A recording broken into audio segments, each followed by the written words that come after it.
The procurement doctors in the house. The topic of today's video is, are you ready for digital signatures? So let's break this session into three pieces. One is, before you deploy the digital signatures, what you need to do, how do you get ready? During the deployment of the digital signatures, what all things you need to keep in mind or be ready? And post-deployment, how can you ensure that the digital signatures are been used after the deployment the way that you planned initially. So let's get to part one, which is before the deployment of digital signatures. My first point, I call it LOL. Well, LOL is not laugh out loud like we use a lot these days. LOL is law of the land. So you need to ensure that you are obliging to the laws that are governed in the country for digital signatures. There are few countries that don't allow it to happen. So if you're deploying it globally in a big bang approach, you need to ensure that that specific country does allow digital signatures. That's my first point.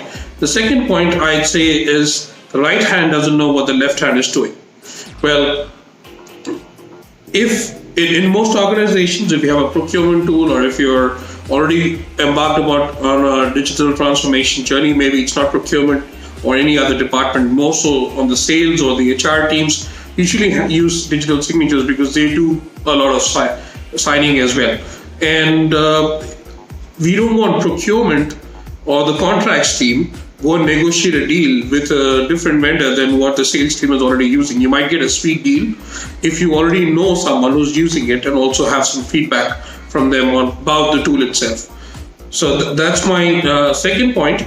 The third point is, I call it the buy-in. So it's important that you need to bring your legal team on board. You don't want that one old school lawyer who doesn't like digital signatures and doesn't agree to it. So you want to ensure that you bring him on board before you embark on buying the licenses. And also prep work before getting into your execution phase is to understand how many licenses do you want. Do you want the signature option in your procurement tool itself, like a native integration or an inbuilt option, wherein you are in your contract module right now, you click on it, it initiates the signatures, pushes you out to the signature provider. That's one option. The other option that you have is you could use the signature provider's website. Whenever you have to sign a contract, you take the PDF, upload it in their website and send it out for signatures and bring it back and upload it in the system. One big differentiation out here is you don't have the hassle of when you forget to upload the document from your signature provider's website to your contract module within your procurement tool. On the other side, when there's a native integration, the document just comes back and slides into your procurement tool and sits in the right folder as per the structure that you built. So that's the major difference out here.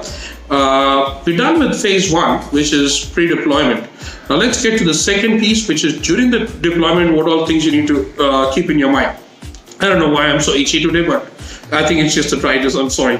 On the second piece, during the deployment, the first thing that you need to keep in mind is you need to go ahead and look at as if you have any people who don't want to use the tool or are not happy during the deployment. So I've seen this nice rebuttal where you could potentially push them by saying that there is a wet signature option, and I would recommend that you have a threshold for the wet signatures. Wet signatures is ink signatures. So in the tool, if for instance you have an inbuilt native integration in your contract module, if you specify $2 million worth of contract value, it automatically gives the option to initiate a wet signatures. And the beauty about this is it still goes through your tool. The supplier does get an option to download the document, sign it, and upload it. Once he uploads it, it comes back and sits in your procurement tool again. So that's the beauty of that. That's a good rebut. And then don't go crazy. My second point is don't go crazy fixing things. I've seen the initial scope of the project is just to deploy the signature functionality in your procurement tool, but you did see a lot of mess that your process still has, and you go around fixing that. If you are sure that there is mess, so you need to plan it out ahead of time, not like a light bulb situation where you realized it just when deploying the signature tool. That's my second piece. And the third piece is, I suggest keep it simple, silly. Why I say that is because a lot of the organizations, just because they have an option, the license to sign, they want to sign every document that doesn't necessarily require signatures. For instance, you have a lot of options in your procurement tools where you could typically use an approval functionality or any review functionality, which could go out to that person and the person just approves it rather putting his signatures on it. So a few examples would be like a bid waiver form or a risk memo or a contract request that's coming from for a specific department. The lawyer gets it and then they signs it and says, yes, I'm willing to, I'm assigning this lawyer or whatever. There could be different situations that I've seen in the past. So with that, we're done with during the deployment, what things to take care of or how we could be ready.